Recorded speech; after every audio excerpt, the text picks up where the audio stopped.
बड़ी खबर यही है कि गतिरोध टूट गया है। इस वक्त की बड़ी खबर, लोकसभा में गतिरोध टूट गया है। लगातार हंगामे की भेंट चढ़ रहा था और कामकाज नहीं हो पा रहा था। हमने देखा कि मानसून सत्र भी हंगामे की भेंट चढ़ा और जब शीतकालीन सत्र की शुरुआत हुई तब से हंगामा हो रहा था। विपक्ष अड़ा हुआ था कि नियम 184 के तहत बहस हो, इससे कम पर मंजूर कुछ नहीं होगा। मेरे साथ मेरी वरिष्ठ सहयोगी संगीता तिवारी भी जुड़ रही है। संगीता, अब गतिरोध लोकसभा में खत्म हो गया है। नियम 184 के तहत जो शर्त रखी थी बीजेपी ने, उसे मान लिया गया है।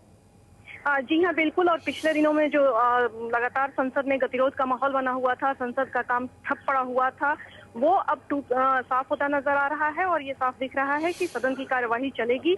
आज जब 184 के अंदर सहमति बन गई और नोटिस को एक्सेप्ट कर लिया गया है, उसके बाद विपक्ष की ओर से ये साफ तौर पे कहा गया कि अब उन्हें कोई आपत्ति नहीं है, क्योंकि वो यही चाहते थे कि वो 184 के तहत बहस हो और इस मुद्दे पर मतदान भी कराया जाए।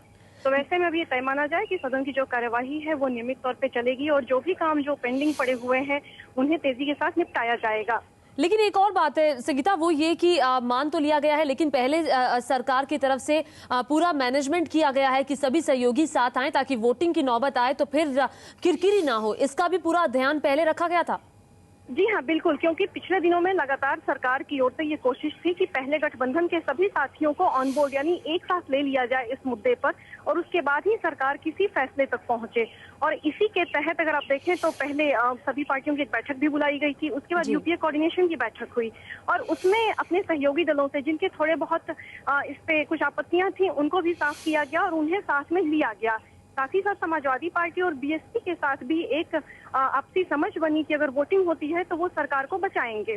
तो वैसे में सरकार ने ये पिछले 2-3 दिनों में साफ तौर पे संकेत आ रहे थे कि सरकार पूरे तौर पे कॉन्फिडेंट है कि उसके पास नंबर है। इस तरह के इंडिकेशन लगातार दिए जा रहे थे और जिस तरह से विपक्ष का रवैया था वो साफ दिख रहा था कि वो 184 के नीचे कतई नहीं मानने वाली। वैसे में सरकार ने सदन को चलाने के लिए ये इस फैसले तक पहुंची कि ठीक है, अगर विपक्ष यही चाहता है, सदन चलने की शर्त अगर यही है, तो फिर वो 184 के तहत बहस के लिए तैयार है। लेकिन इसका एक पहलू ये भी है कि सरकार को झुकना पड़ा है विपक्ष की मांग के आगे। इस बार शायद विपक्ष भी सोच चुका था कि कम पे मंजूर नहीं होगा, हम इस बार नहीं मानने वाले। सरकार इस बार झुकी। बिल्कुल सरकार झुकी है, लेकिन साथ ही हमें यह भी ध्यान देना होगा कि सरकार ने पहले अपने नंबर दुरुस्त किए, उसके बाद ही वो आगे झुकी। और जिस तरह से सदन का काम लगातार बिल्कुल ठप पड़ा हुआ था, उसने दो टूक साफ कर दिया था कि इसके नीचे कोई समझौता नहीं होगा।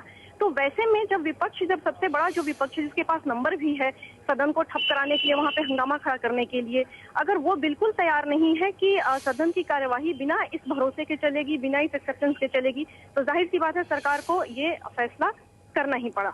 जी, तो लोकसभा में जो गतिरोध बना हुआ था अब वो टूट गया है। नियम 184 के तहत चर्चा के लिए सरकार तैयार हो गई है और जैसे ही आज लोकसभा की कार्यवाही शुरू हुई तो लोकसभा अध्यक्ष मीरा कुमार ने इस बात को कहा कि नियम 184 के तहत चर्चा होगी।